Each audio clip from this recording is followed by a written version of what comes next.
How you doing today, guys? This is Alex Gomez, your favorite teacher in the whole world. Today we're gonna talk about experimental probability of compound events.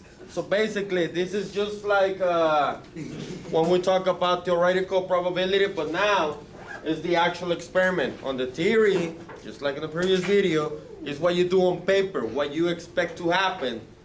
Now this is what actually happened after you did the experiment. So, compound events means more than one event, so a few things going on at the same time.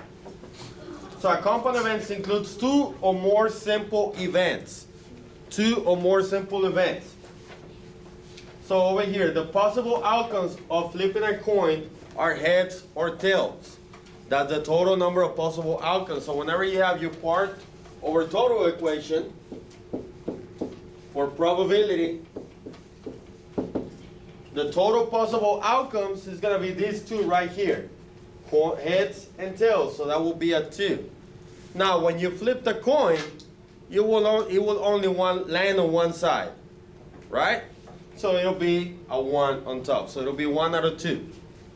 A spinner is divided into 4 equal sections, each of one of them in different color.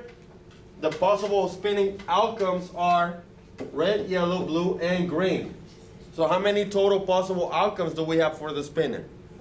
4. So we have 2 for the coin and 4 for the spinner. If you toss a coin and spin the spinner, there are a total of 8 possible outcomes. How do we come up with the 8?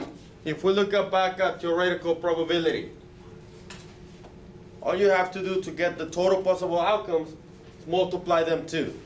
4 times 2 gives you the 8 that they come out with. Now, it says 2 coin outcomes. So if you toss the coin and spinner, there's a total of 8 possible outcomes. So I guess they did the experiment a few times. And they record this into a table. They, every time, 9 out of all of these times, it landed on red and heads. So to find the total, let's look at this. Don't make that face yet. So 9 out of what many times? So how do we find the total number of times? So over here, find the experimental probability the next trial will have an outcome of tails and blue. So we're looking for tails and blue, right? So to find that probability, after we did the experiment and recorded our data, we found that 7 times it landed on tails and blue. That's what we have, that's what we gather from the data. Now, how do you find the probability? Remember, the probability is part over total, right? How many times did it land? 7 out of how many? How do you know how many? If you look at this table, to find how many, all you gotta do is add all of them up. Now you can get a little lengthy, but that's the actual process. That's what we have right here. A, find the number of times tails and blue was on the outcome. That's 7, the number we circle on the table. Find the total number of trials. We got 9 plus 11 plus 11 plus 14 right here. And then 10 plus 12 plus 7 plus 6 gives you a total of 80. So the probability that the next time you will get tails and blue will be 7 out of 80, which is right here, the part over the total. Again, all we did was add everything up on the table to come up with the bottom part. Then go to what we're looking for, what you want to happen, and then circle that number. If you can simplify, go ahead. If not, that's going to be the final answer unless they ask you to convert to percent or to decimal. In which case, you will just divide top in and bottom out. Now I have a couple of examples. Same thing. Same type of table, same type of everything. So it says, a store hands out yogurt samples. They have peach, vanilla, and strawberry. Each flavor comes in regular or low fat. By 2 p.m., the store has given out these samples. So this is the experiment that they gave. They gave 16 regular peach, 19 regular vanilla, 30 regular strawberry, and then they also did 48 low-fat peach, 32 low-fat vanilla, and 45 55 low-fat strawberry. By looking at this table, I'm looking at, besides probability, that people wants to stay in shape, right? Because more people got the low-fat than the regular. So that has nothing to do with probability, that's just statistics. Now, use the table to find the answers. What is the total number of samples given out? Total number of samples given out.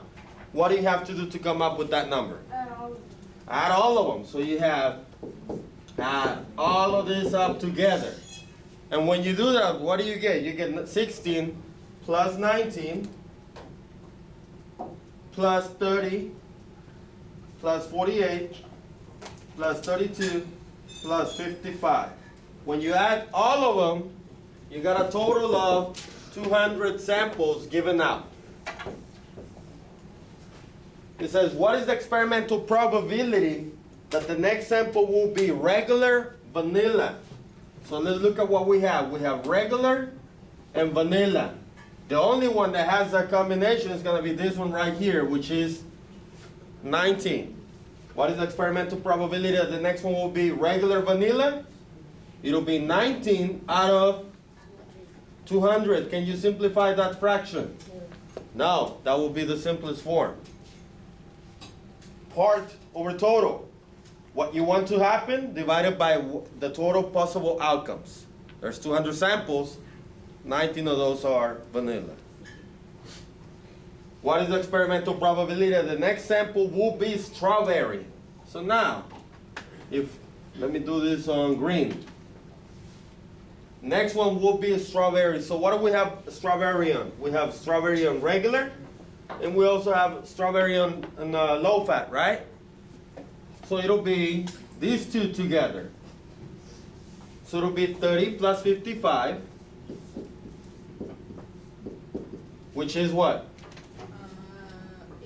85. Now, 85 out of what? That's going to be my part. I need my total. My total, I found it earlier, right? So it'll be 85 out of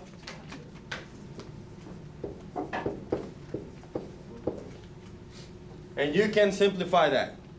At least divide by 5. So 85 divided by 5 gives you 17. And 200 divided by 5 gives you 40. 40. Is that the simplest form? That's going to be the probability that the next one will be strawberry. It's really simple, guys.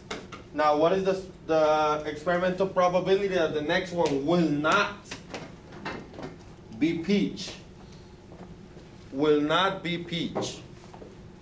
So I'm not looking for these two right here. So you can either add all these four or add everything, which we did, and then take away the peach. So how many peach total do we have? That's 14 right here, correct? That's 5 and 1 is 6, so it's 64. Is that right? So it'll be 64 are peach. How many are not peach? So you just take that away from the 200, and it'll be what? 136? Is that right? Yeah. So my probability of not getting peach will be 136 out of 200. And then you can simplify that. And you can start dividing by halves, by whatever you want. But the simplest form will be 17 out of 25. That's going to be the probability, 17 out of 25. Any questions on this so far? That's it for today, guys. Have a wonderful day. Thank you.